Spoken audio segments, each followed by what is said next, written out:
That's better. Hello, good evening, and welcome. I'm Jared Walters here with my good friend Richard Oliver for this week's Now Debate. Richard, how are you? I'm good. I am good.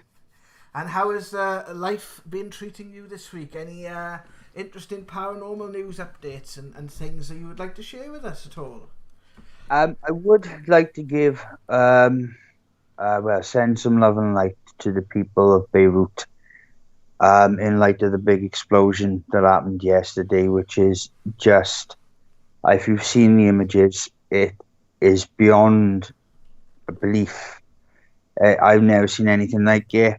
Apparently, as the news is coming out, there's thousands homeless and maybe even potentially thousands killed. So, yeah, it's unbelievable. You jumped the gun on me there a little bit, sir. I was going to also say the same thing. And yeah, absolutely. I caught news of that yesterday afternoon, not long after it happened. And I think you were the only time I've ever actually seen an Yeah, explosion. What's that, my friend? it's all right. I've just been told I'm out of sync. That's all. Oh, you're coming through okay on here, so I'm hoping it'll correct itself, my friend. It's not a great deal I can do. It's so if Richard is appearing out of sync, guys, we do apologise. Unfortunately, we are using Skype, and Skype does have some encoding, some slight encoding issues. If it does get any worse throughout the show, our producer will alert us, and we'll see if we can do something to help alleviate it. Watching an old Japanese kung fu film. That's all you got to do. So like that. Well, on my side, but you are actually perfectly in sync, so I'm hoping it's just what you might find is when the stream starts, sometimes it does kind of take a minute to sort of adjust and sort of encode everything that's coming in. Yeah, I saw that news yesterday, and to be honest, but I was the only time that's I've genuinely been really frightened by seeing something like that was 9/11, and my heart breaks like for the people there, and it's gonna take quite some time, I think, for 2020, my friend. It's the gift that keeps on giving, isn't it? Unfortunately. I gotta be honest. I watched the videos because I just couldn't quite believe what I was seeing. But when they said the breaking news on it was fireworks, and I thought to myself, that is either a nuclear bomb or that's chemicals. And it turns out that it was chemicals. So, I mean, absolutely. I mean, it just evaporated the Dockland. I mean, there's a video going around on YouTube of a guy in his car, and he's driving along the bridge alongside the harbour, and that footage. It came up last night on YouTube, and I watched it, and it was just you just can't imagine the fear of them poor people and what they're going through. So yeah, just trying to send love and light out there. Like, Apologise for that. Okay, it seems like everything's trying to sort of stop this happening tonight, so I apologise. let's talk about the potential maybe paedophile who's been abducted by aliens. Well, Oh Christ, yeah, yeah, yeah. Let's get to that then, shall we? yeah. Well, we had a request of someone on the chat last week to look into the Stan Romanek story. And the Stan Romanek story, it appeared on Netflix a couple of years ago now. Extraordinary, the Stan Romanek story. And it is right, we are going to spoil the film, so if you haven't seen the film, you may want to go and watch it and or listen to what we've got to say about it, decide if you want to watch it. But this video will contain some spoilers for that film.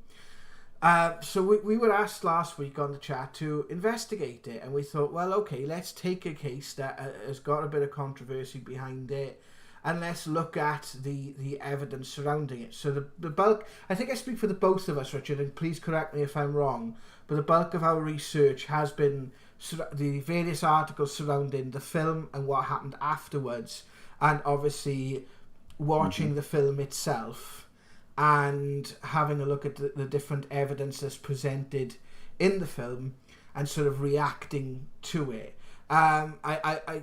I know that Stan Romanek is an author and has written several books. I haven't actually read any of those books.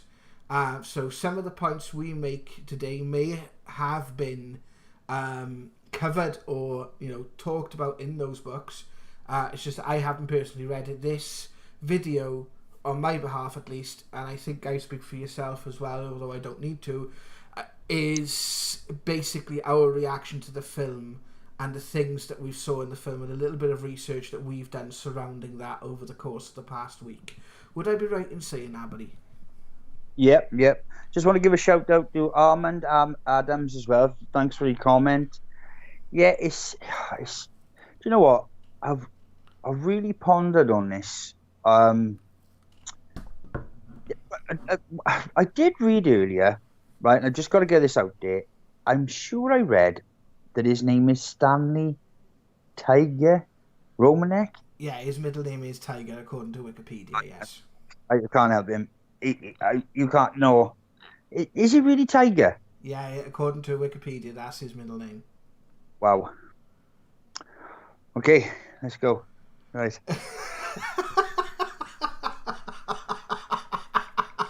I asked him for trouble if Well, I'm not going to pass comment on that because I think anything I say may be given an evidence against me. Yeah, his name's Tiger. I do apologise. It's a bit like Fox Mulder, isn't it? So and a Fox Mulder, you could get away with that, couldn't you? I don't know. It's still a strange name. So, what was your reaction to the film? So let's deal with the film first, and then we'll talk about, because we've got some articles to share, some news articles about what happened after the film. So let's go through the sort of timeline about this now. I think it's like 2015, 2016 when the film dropped on Netflix. I know I definitely saw it. Have you seen the film before this week, or? I've not. I've seen the guy's face and I've read a bit about the story. But there's something familiar about this story. I mean, the fact when he was talking about the film, when he was describing his childhood, because he said he suffered with dyslexia, and he that caused him a bit of drama in his life. And he said the situations he grew up in, because he comes across like he's quite a tough character, he doesn't really look it, to be honest with you. But it's a hard one to call, to be honest with you. I mean, some of the footage is... some of the photographs, which we'll see in the show, it's the only way to show them, really, and then to explain about them, I think. Yeah, so you want to have a quick look? Should we have a quick look at the pictures from the show and some of the things that presented as evidence within the actual show itself? My opinion, just giving a little bit of what I felt conflicted, right? Just to give my thoughts and reactions to it. I felt conflicted watching it because there's a lot of things that they experienced I can personally identify with. I have had very similar experiences. We've dealt with things that have been similar during our work as investigators into the paranormal. Would you say that's a true statement? Yeah. Yeah, that's the sort of bugbear of it, because we have dealt things of that nature, and we've got pictures, and we've got our own evidence of these, this sort of phenomena. So yeah, that's what kind of got me. But also, if it is a hoax, it's a well-researched hoax, because there's a lot of intricacies within that that are, how can I put this? There's a lot of intricacies which are endemic of people that have had these experiences. But whether they have been played up for the camera or there is part hoax, part genuine experience. There's one part in the film where his wife is talking about whether she would lie to protect him, and she does kind of stumble in that, and I clocked that, and I was like, there was something to there that made me feel a little bit uneasy, shall we say. And I remember when I originally watched the film a few years ago, that making me feel a bit uneasy. But let's have a quick look at the evidence. So the evidence basically starts with UFO sightings that he has, and that should be coming up on your screen now very shortly, Richard. So this is a screen capture of two of the UFOs that are featured in the film. The first one I think is from the beginning, so it's around about sort of the early 2000s. And the second one is basically from, I think it takes place a little bit later in the film. For a start, the images, these are the close-up versions of these images. They are, a little bit sort of blurry from what I can tell.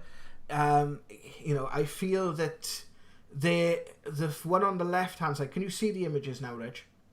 Yeah, I got him. The one on the left-hand side, to me, looks more like a solid object. So I don't know exactly what it would be, but it looks more like a solid object. And you can get some UFOs which are like solid objects, and you get others then which are more sort of like as if they are like a light phenomena or some sort of energy based, like an energy based phenomena. Yes. So it feels like as if I would say the second one on the right looks more like an energy base, but it also looks a little bit like a flare as well. Now, when I seen it in the film, it was just sort of there. It didn't seem to be moving.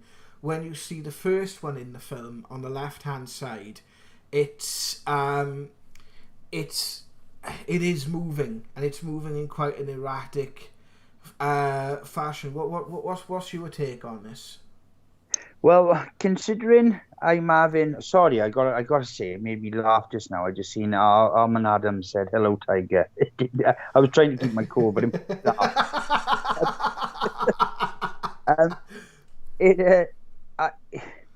Now, as you know, if anybody's followed us on the channel, I've captured my own UFO phenomenon, which is being investigated independently of ourselves, so we can take the prejudice out of it.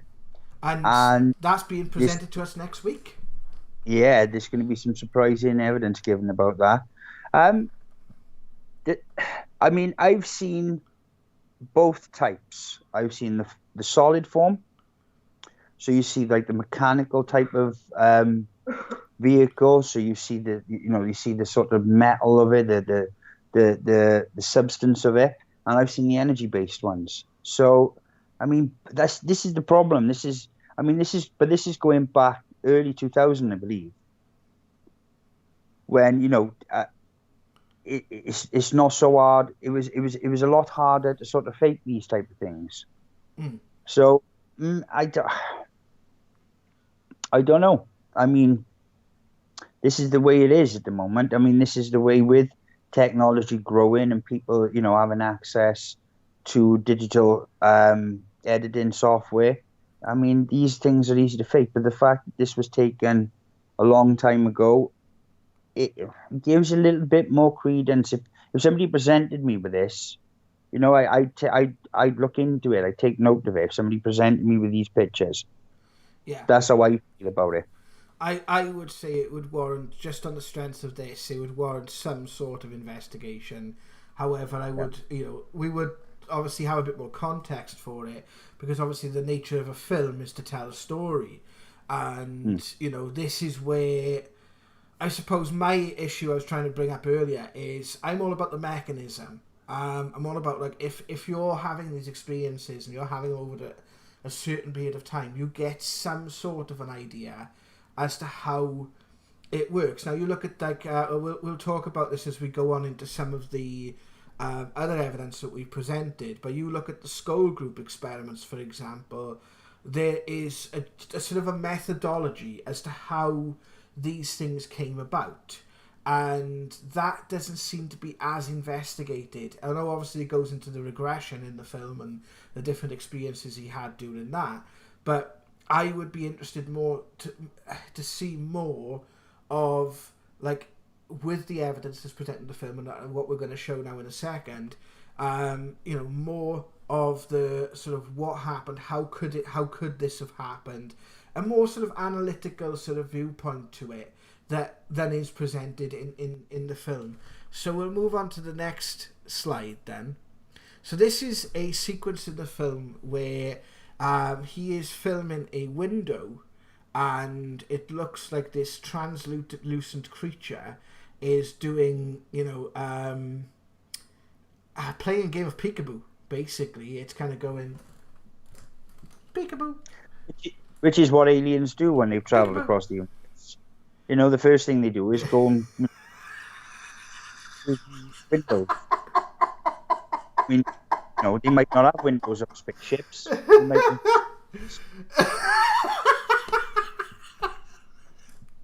I tried to keep my cool.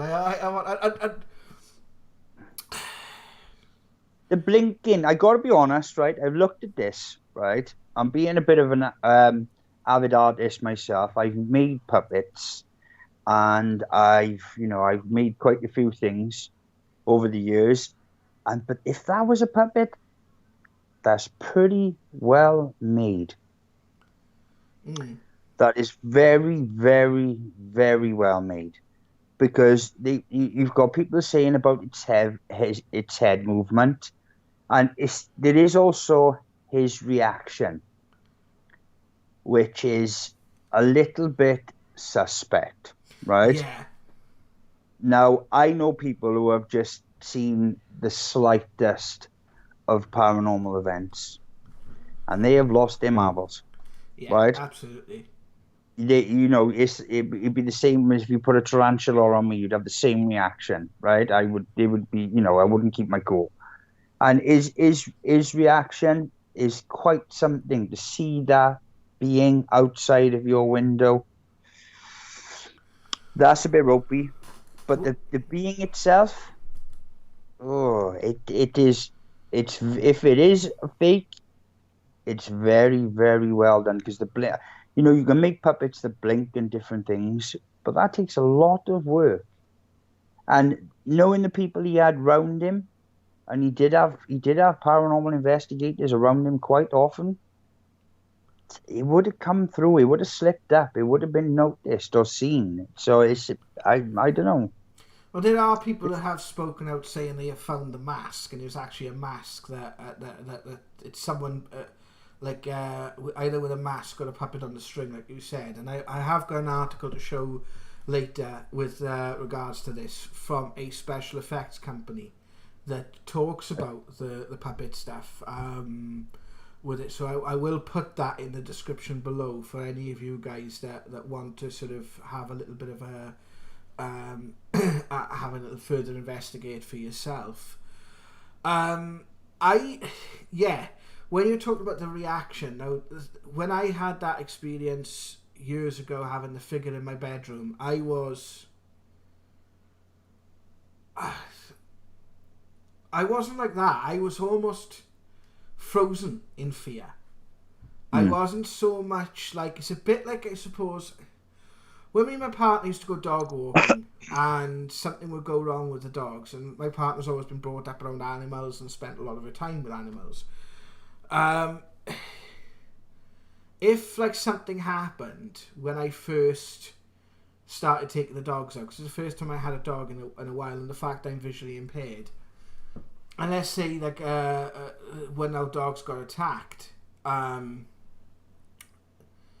I was frozen in fear. I was completely and utterly sort of paralysed by it. And that's having seen strange things and seen apparitions and different things all my life. And to have that reaction where you're almost sort of playing to the camera, or sort of, it's, yeah, that to me is, he's either got like a really, really, really strong disposition, or there is something there, because you can't fake. I would struggle personally to fake that kind of fear, that where you are actually paralysed with it temporarily, and it's not so much like you're running back and forth. It wasn't even like a fear. It was more like I have no frame of reference for what I am seeing. So it's like a bit like the old thing of the shaman seeing the ship coming over the Atlantis when Columbus discovered America. They reckon he didn't see the ship, or as the myth is he didn't see the ship, or he didn't have no visual frame of reference for it. So either he's had is one of two things. Is either one is he's lying, or the second thing is that he's had other experiences where he has been fully conscious and awake and alert in the real world, and not in sort of dream time, astral time, that sort of subconscious state where he has seen something like this before. And to be honest, you do get desensitized to it. If you were seeing this all the time, you would get desensitized to it. Now that you could bring that into question, but it's just that's world changing. You look out the window and this little grey man staring back at you. That's. I don't know many that would react in as just to give a little sort of like scream and a jump. You go ooh. Most people would lose their mind. Yeah. On to the next one then. Now this is a shot of one of is a picture of Stan, obviously on the left hand side. I don't like to say this because I don't want to judge anyone else's story, but looking into it, there's also, just by looking at him, I get a vibe there's something about him, something not entirely truthful or not entirely honest. This photo on the right hand side here, do you know what it looks like to me? Go on. It looks like, do you know one of those like big balloons they used to get in like fairgrounds around like the noughties, where you could actually get posters, balloons. The grey alien face was everywhere. I had a kind of satirical one on my wall when I was a kid. But I remember going to I think it was Porthcawl actually, which is like a local seaside town about 30 miles away from where we live. And I remember seeing a kid with like a little grey alien sort of puppet or balloon. Yeah. And that's what because look at the way like his legs are like sort of flopping and sort of how flop. It doesn't look as if it can stand on its own 2 feet. No. And it's, the fact that it just got in there for a photo bomb is pretty incredible. It's, that was an actual photo, and it was only when the photo was enhanced that appeared. I mean, it's a bit just for them to be just standing there in the garden. I mean, the theory goes, obviously, because they're in space and their eyes, they see really well in low-level light. Yeah. Because, their eyes are just, they're huge, they're dark. So, obviously, that would be the census on it. But, it's a bit, that photo is a bit ropey for me. And we're going to go on to the next one now. Now, this is the kind of piece de resistance. This is he's basically in his an area of his house, and the alien once again is playing a game of peekaboo around the window, and again, why would we've had our own experiences, right? And we've encountered, like, you've encountered beings during meditation. I've encountered beings during I wasn't in meditation when I had the first experience, but I've had similar sorts of experiences, and I know that they can have a spiritual quality to them, and if we just put it that way, right? So when we are getting these messages from like the Council of 12, for example, right? There is like a genuine sort of story behind it. There's a genuine sort of it leads you from one place. It's like a trail of breadcrumbs, and I've found it leads you from one place to another. And you've always got to be very, very vigilant, as you've always said, that you always look at all sides of the coin when you're even when you're having these experiences, because it's a deep old rabbit hole, and you can very easily find yourself sort of down that rabbit hole and someone puts the lid on, kind of thing, and trapped within a certain sphere of thinking.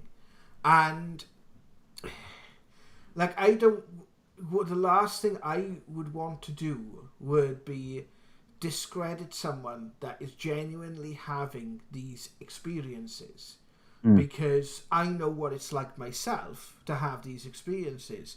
Like, the one thing that convinced me about Bob Lazar, after sort of looking into the case of Bob Lazar, it was actually seeing the interview in the film that was released about him, where he says, like, do you know what that feels like when you're going through something and nobody believes you, and you've got no frame of reference to tell people what you're going through, but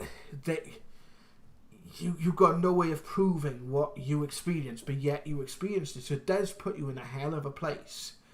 And, this could be why this is happening to him. Just to give the guy a little bit of leeway, like, this could be why, if he has got this connection, because it does come about having a starseed connection, and if you look into the works of people like Dolores Cannon and a lot of hypnotic regression people and practices around the world have encountered people who have gone into regression and have had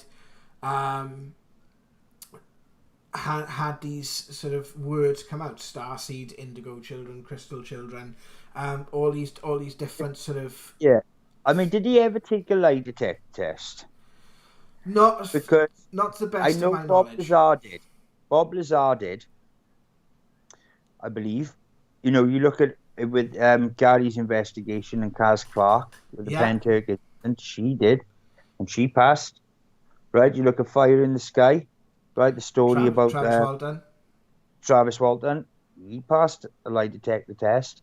I find it a bit strange that he's not taking one. If not, I mean, the past life regression thing. I mean, you'd be surprised what your brain will recall dreams, right? In regression, it will recall dreams. I mean, we all know how bizarre dreams can be. It's yeah. I mean, I would have done a lot more if this was happening to me. I mean, we've put it out there, right? We've put out stuff that has been quite bizarre, and it can cause all sorts of problems for your reputation, in our personal lives. But we put it out there because we've received it, and we've put it out there regardless. And if you look at our story, people are going to say, they're going to say the same thing about us. Of course.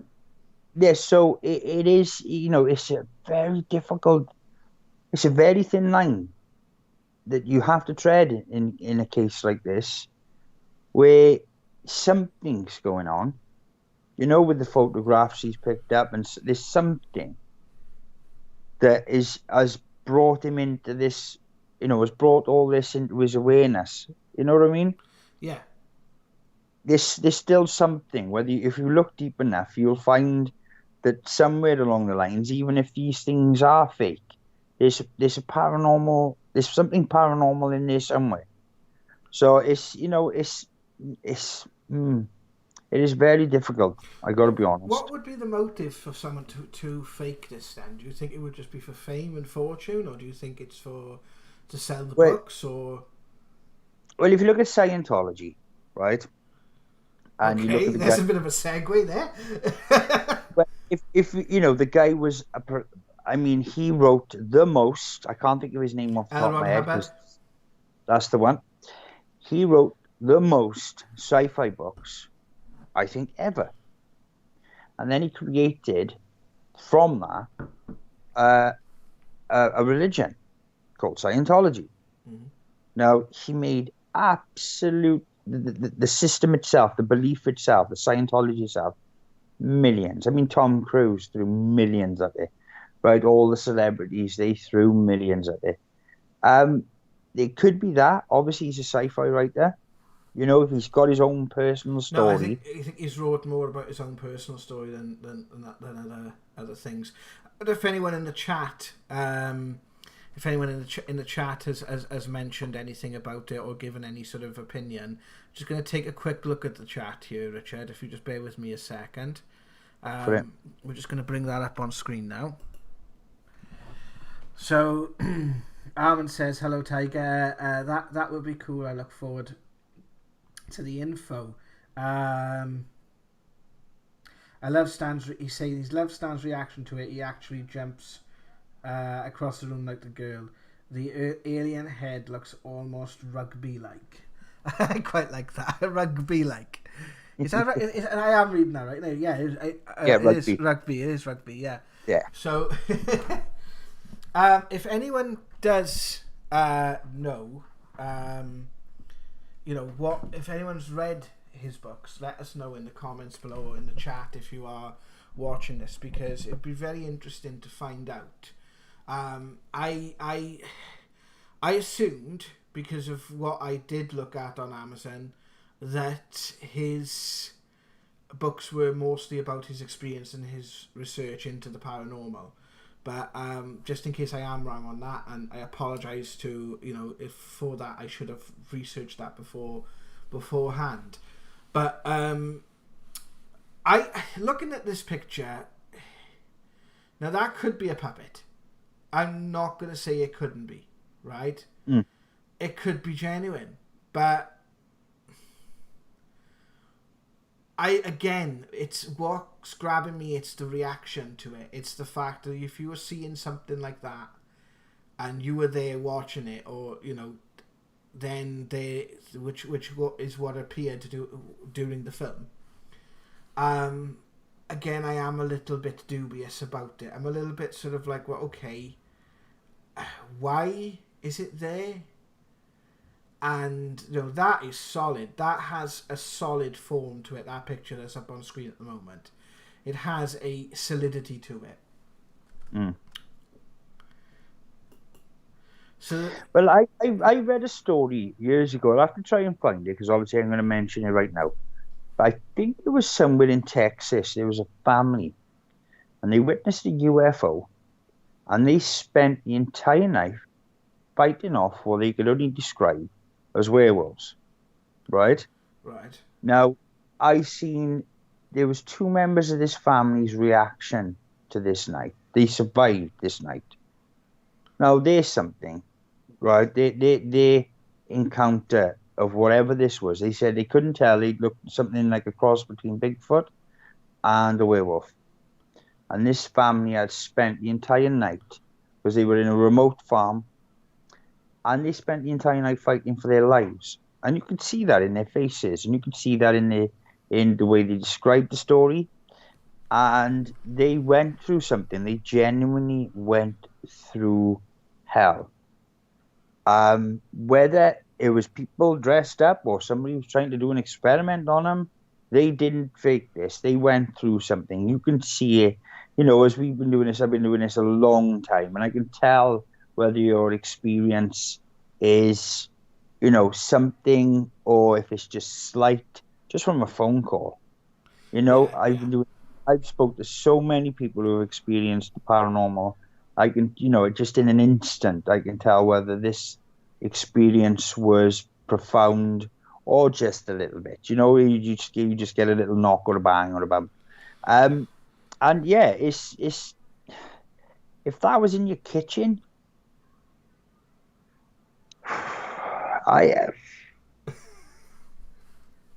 you would I don't want to belittle it, but you would. It would. I can't even put into words how bad it would. Bring it up on screen again. Oh, sorry. Oh, but if this was in your kitchen, right? You come down for a midnight snack, right? You're feeling a bit peckish. You're thinking, might have a bit of popcorn in the cupboard. You're watching a bit of telly. With a Twix, like. just a snack. Or the cat who wants to go out or something, and you just come downstairs, and that's staring at you in the face. That's going to ruin your day, right? Yeah. That's going to ruin your midnight snack We were trying to be for a long respectful time. here. This is just disseminated now into some sort No, of. I know, but it is funny. But it's the all seriousness. Yeah, I If know. I you agree with you. I agree with you. is, you'd be like, yeah, I mean, most people who experience the paranormal, right, have a little shuffle when they go upstairs. They knock the lights off, and you get that quick sort of march, right? You get that, that 1-2 upstairs, right? Or you coming out the toilet, you pull a Well, flush. the Most UFO, people have that innate fear. the UFO that we saw, right, when we were coming back from those readings at one time, that's on this channel, right? The one that we saw from as we were coming over Power Station Hill, where you photographed the UFOs earlier this year, okay? So Yeah, that, right, that weekend, I remember, like, not being terrified, but, like, just being concerned, to the point where, we were going on to a case, because we had to go to a case the next night, that we thought was linked to that sighting, and that was one hell of a weekend that we went through. And what you went through on that case, you know which one I'm on about now, don't you? The one in the that one. that yeah, that took me best part, and I'm not exaggerating. That took a couple of months to get over that experience. Yeah, it did. Months. I was one night, and it lasted about an hour, if Yeah, that. Maybe, I don't know. In between sort of that time period, something happened to me personally, and it changed my world.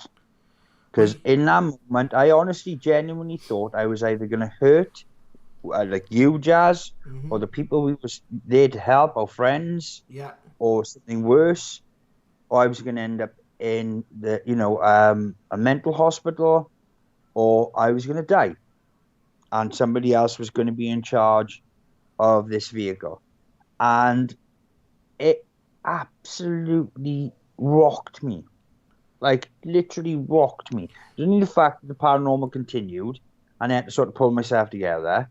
This kept me going because otherwise it would have probably made me just quit. It was that bad. It yeah. was that it was that insane. I think And it was one of the contributing factors, not the only, but I think it was the straw that brought the camel's back as to why we stopped this channel for so long. yeah, Because it was the yeah, last video uploaded on this channel, and we did try and attempt to revive it in 2019, but subsequently couldn't. But that was the straw that brought the camel's back. That weekend was, we both had to take a step back after that and sort of relook at our life choices. yeah. And that We were thinking is. about stamp collecting, weren't we? We were thinking about taking up stamp To be collecting. fair, but I got into puzzles, Um, I mean, yeah, I know we're joking about it, but it's just trying to make you light-hearted because if this guy experienced this and he took this picture, but it's actually, I believe, a film because you see this being Yeah, blinking it's in the and moving film. his mouth. It's in the Yeah, it's in film. the, and it is incredible. I mean, it is incredible. I'm not saying it doesn't happen because I've heard it happens. I've people have actually personally told me they've seen beings like this in their home. And I have. So I've been yeah, through it. yeah, you've been through it yourself, Jack. I mean, but this, I mean, it's solid enough to take a picture like this. Yeah. To take a video of it to actually capture it is something else. I mean, to witness it and to see it is one of them, and it's people got to take your word for it. Exactly. This is why when we do the paranormal, you get all these people running around with cameras and they're going on their own. You should never go on your own because even though you've got a camera point, you've only got a camera pointing in one direction, and anything happens, people have to take your word for it. So, Exactly. I mean, yeah, it is something. So on to the next photo then. So this is this is kind of one behind like a garden fence. Again, is it I'm wondering if you're looking at this picture here, okay, and then we take a look at this picture here. Can you see it on screen there? The one in the garden. Have you got that on your screen now? It's coming up, yeah. There it is. I Right. got. Okay.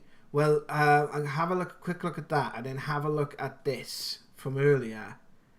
And I'm wondering, is that a similar sort of object, or is that the same being? Because again, this is quite solid. You can see the definition in the face. You can see, you can see, there's quite a lot there, as to, it's very, very defined. If you look at the facial structure, you can see like the cheekbones and that sort of thing.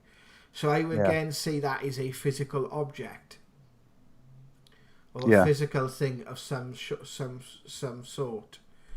Have you got any thing to say about this one, or do you want to move on to the next? Um. Again, it's one of them, and again, it's what is he taking a picture of? Yeah, because he Does just it? seems to be taking a picture of the garden. Just Yeah.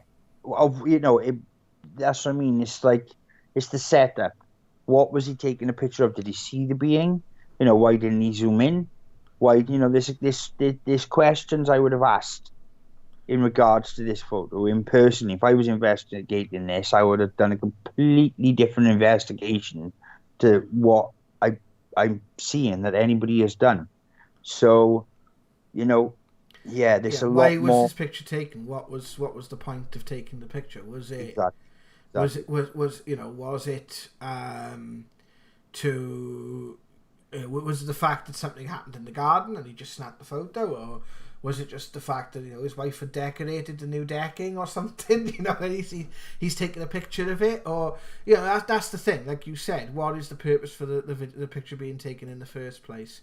This is now towards the middle of the film when he starts talking about his alien abduction experiences, and he says that he caught something on camera, on his security camera, and it goes into the fact that he believes that when he's under regression. Now that's the bit that I did find quite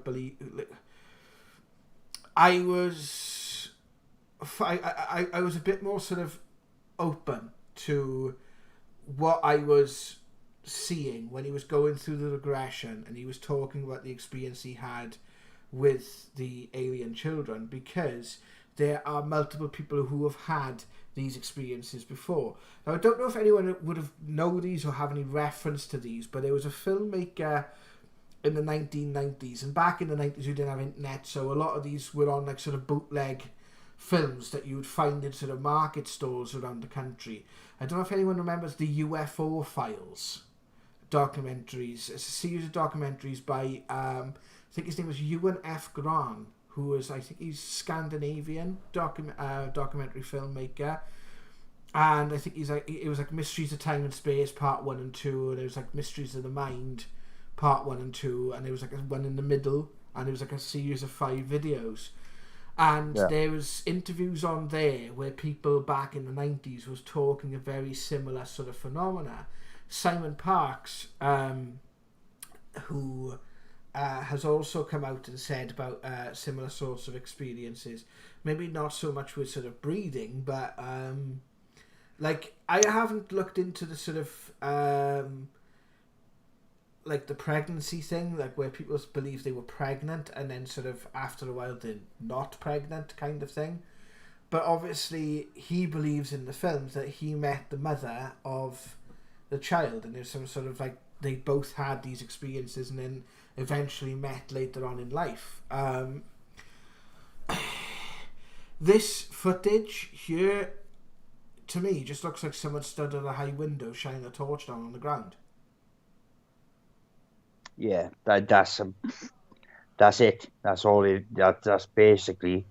It could be so many Yeah, things. you're telling me that is an alien spacecraft. How big is this alien spacecraft, and why is it illuminating the alleyway? Because you shine a torch there. It's like you look at if any of you guys look back at some of the stuff what Gary was showing, right?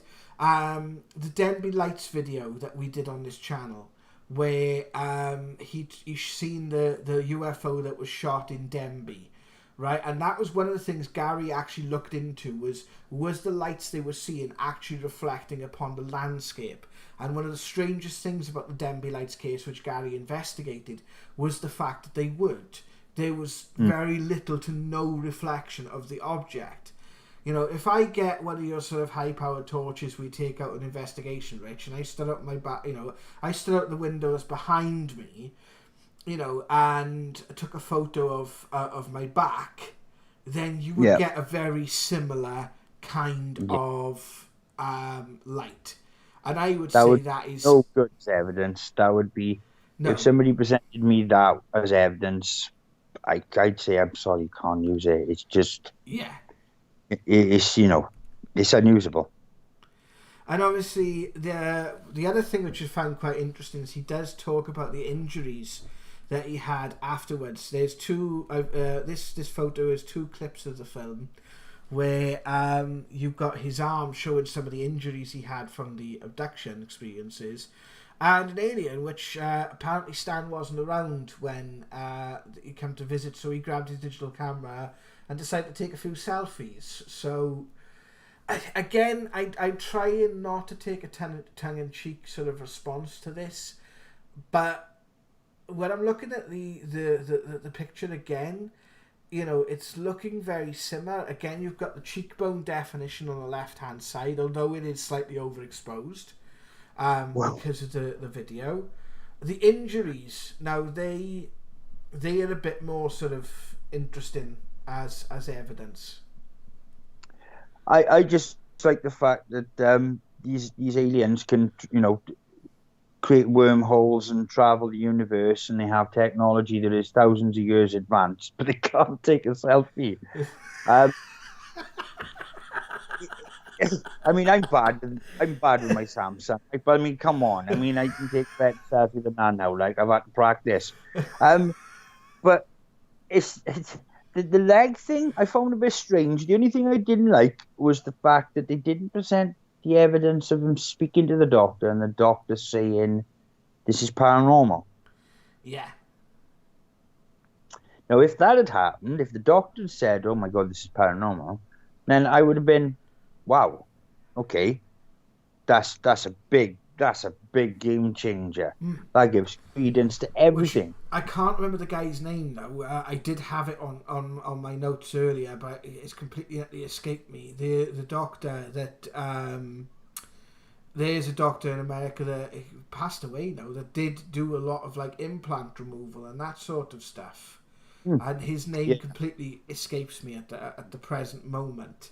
But yeah, that is, you know, that evidence. Again, we've got evidence that that it has happened to people. There is medical evidence out there that this type of stuff has been, you know, foreign objects. Yeah. And I have I personally. I mean, we've done a case where this has happened on a profound level yeah, of an abduction, which has changed somebody's physiological being. You know, it's yes. changed their actual their body, causing from one thing to another. So, I mean, we've witnessed this. I witnessed this. So, So again, you know, I feel this adds to something happening, and maybe it's a case of he is having these experiences and faking it out of desperation to get noticed, so more people will take notice about, you know, what he is trying to put out there. But again, you know, there's so much muddy waters in this that yeah. I've got to take a skeptical viewpoint on it. Again, this is apparently, is this the child that apparently he's supposed to have had? Yeah. Yeah, well, supposedly he met her whilst being abducted with another woman who his wife talks about in the Well, documentary. she is actually interviewed in the documentary as well, which it did create a wit. Now the relationship between the two of them, what they're speaking of, with my work doing psychic work and mediumship and that sort of stuff, I have worked with people that have had that kind of non-romantic bond that they're talking about. And I have dealt with that, whether it's known as a soulmates, twin flames, bloody torchbearers, where there's several words on the internet, and that's an entire minefield of its own. And I've researched that quite significantly over the course of the last 12 to 13 years. So I can understand that they might have that relationship, but I can also understand as well that, you know, there are other relationships which people have, and if you are again drawn into this kind of way of thinking, then this kind of minefield of the spiritual and the paranormal, etc., etc., there are a lot of people who equally use it as a mask for what they are truly feeling as well. With regards to this picture, Yeah. that looks like eyeshadow. Yeah. I mean, the fact, if you look at the angle of the picture, right, the reason for the picture, right, which the danger they would put all parties concerned in.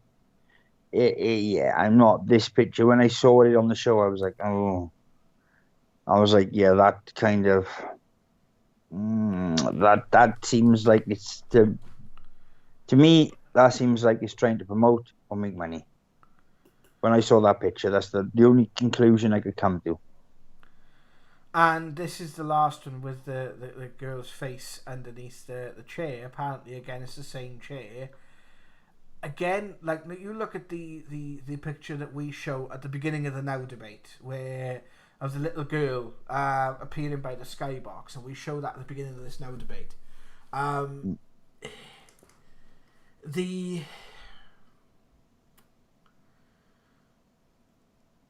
That's almost too real to me. I'm kind of like, well, you could technically Photoshop this. If anything, if this is paranormal, I would say that is more of a spirit influence than a extraterrestrial influence.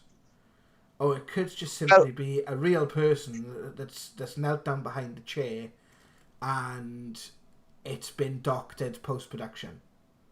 Well, the lighting is completely wrong, right? For starters, when I saw the photo yesterday, you got the light coming in from the left, and on the girl's face, the light is coming in from the right. Oh yeah, I didn't see that. I didn't notice that.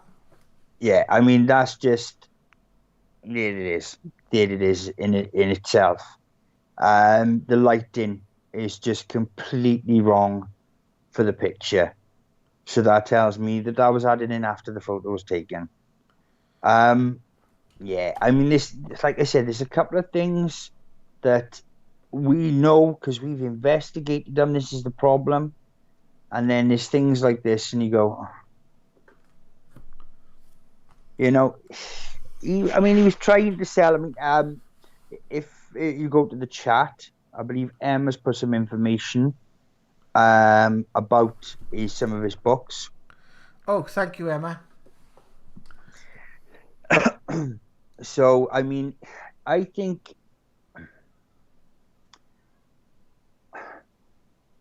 obviously he was trying, as you know, a lot of people, if you look at like people like William Cooper, right? Good old Bill Cooper, bless his heart, God rest his soul.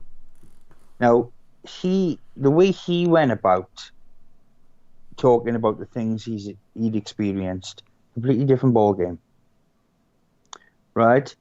And if you look at what happened to him and the way he was taken down, there's something. Now, obviously, we've got to get to the point that he is at now, well, or just after the documentary.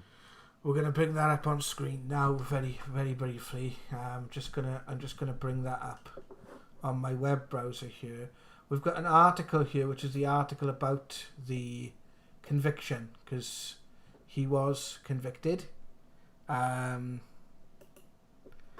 And we're going to bring that up on screen now for you, Richard. And what we'll do, we'll go through and we'll talk about that now. So if you just bear with me a second, there you go. It's up on screen now. So this is from the Colorado the Coloradorian, and it's basically by a Saja Hindi. So it's obviously got the image there from the county sheriff's department conviction. I'm going to read a little bit of this because I think it's actually worth us reading this through this article, okay? Because though I think he has put videos on his private Facebook group, which I will share in the description below if you do want to follow Stan's work and what he is doing and investigate this for yourself. So it says witnesses and defense attorneys painted two starkly different pictures of the same man at Thursday's sentencing hearing at the Stanley Tiger Romanek. So I'll paraphrase this. Basically, for months, there have been investigations into nefarious content into Romanek's. Basically, he had nefarious content on his computer, which was sort of child pornography. There was basically evidence of that found by authorities. He was convicted by a jury of his peers. The judge, Deputy District Attorney Joshua Rittler said, "There's no way to sugarcoat the case and the degree of deception used by Romanek and the defense team to try and place blame on others." He cited their allegations on hacking by a paranormal organization or by the government, an explanation that someone else, such as his own stepson, placed the pornography on the computer. Rittler alleged much of the evidence presented was doctored. McClintock argued that no contact order shouldn't apply because Romanek didn't even know the children in the videos found on his computer and he had no prior contact with them.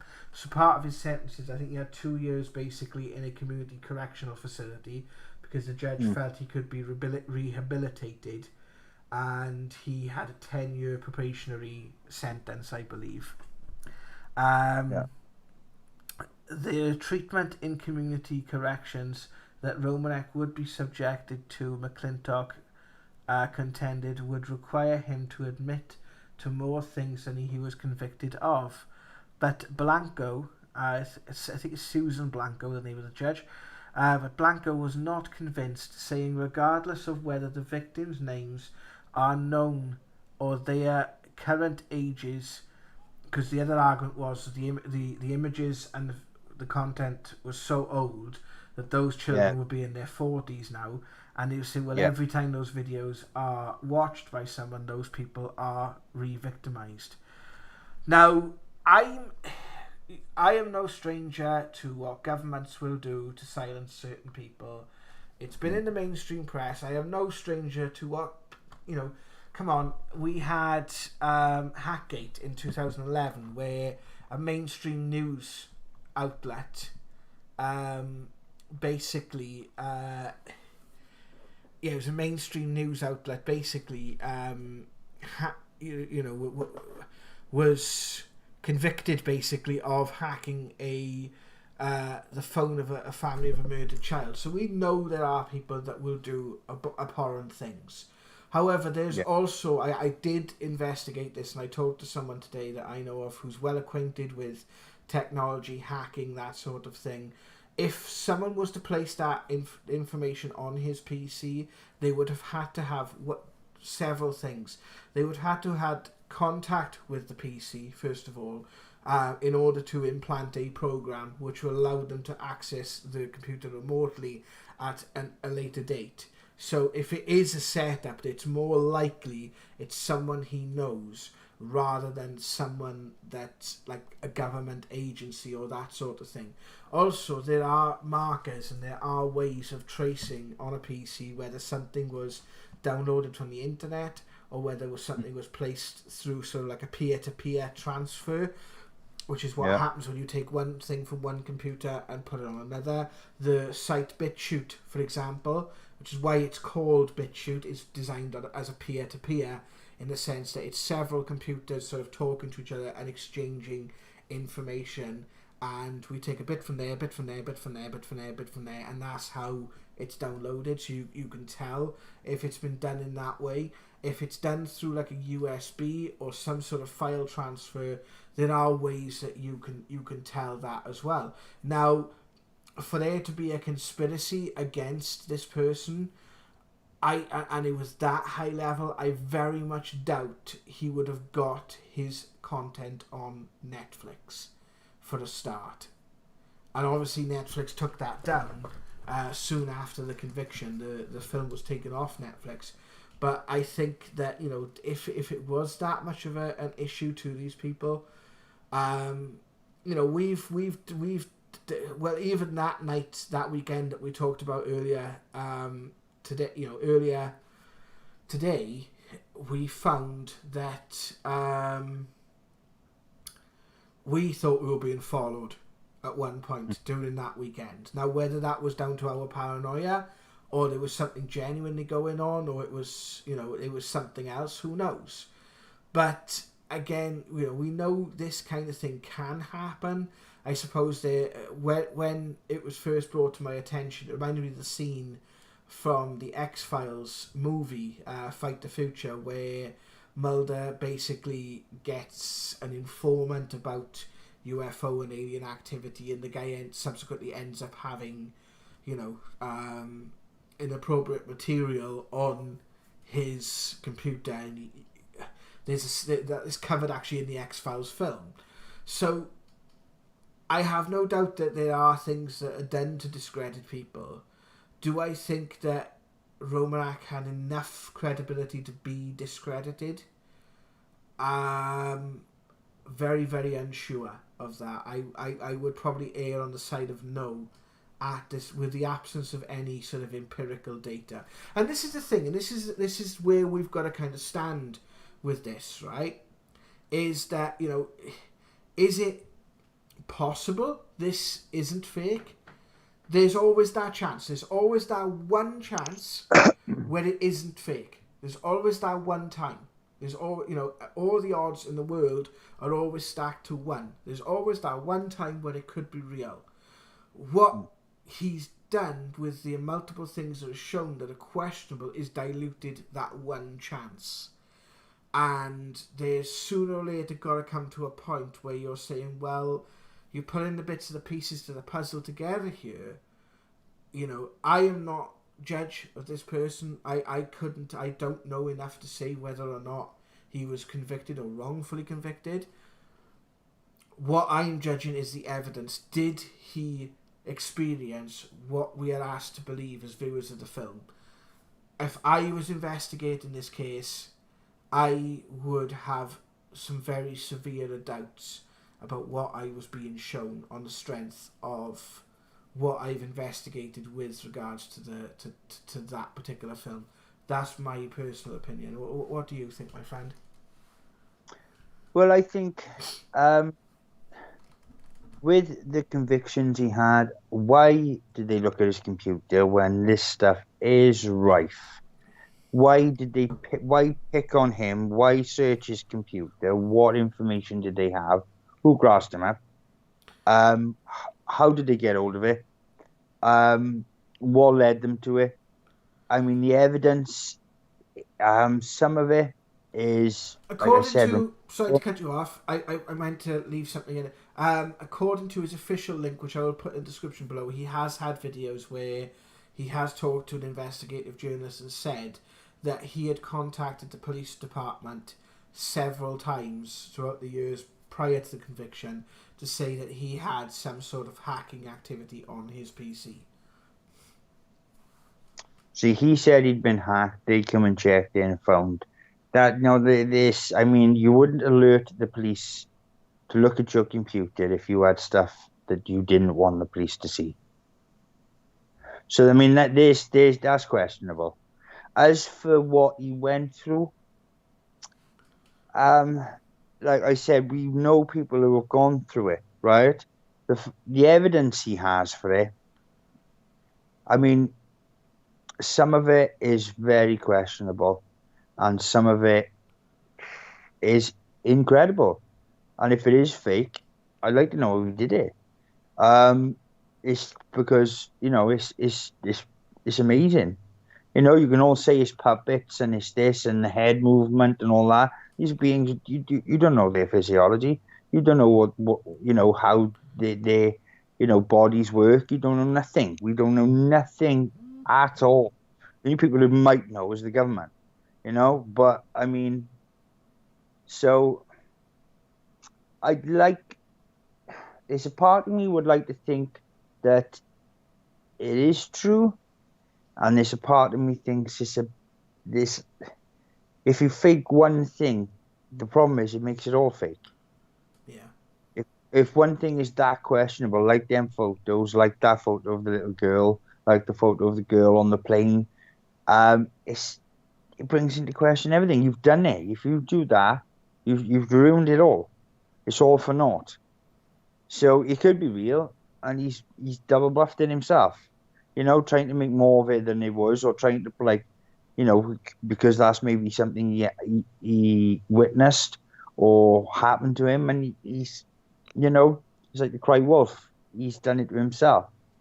So that evidence will never be any good as real evidence, like, because it's in the past tense, and there's things that are so questionable, that are so clearly been manipulated, and there's fakery to it.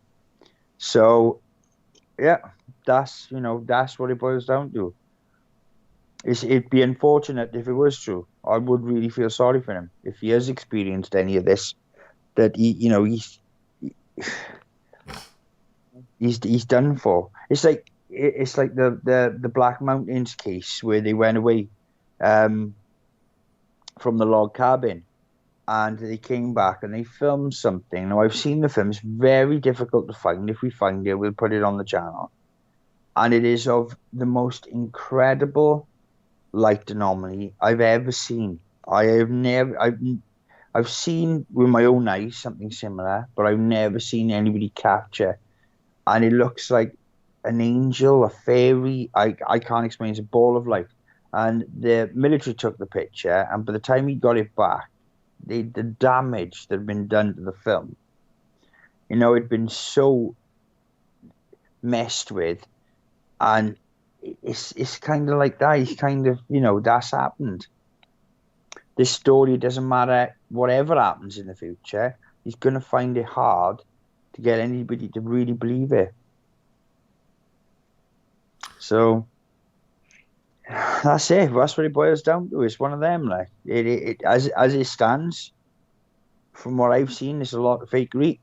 As we just spoke about in this video, and that kind of taints the stuff that may be not fake. Well, is there any final words that you would like to offer before we end tonight's show, my friend?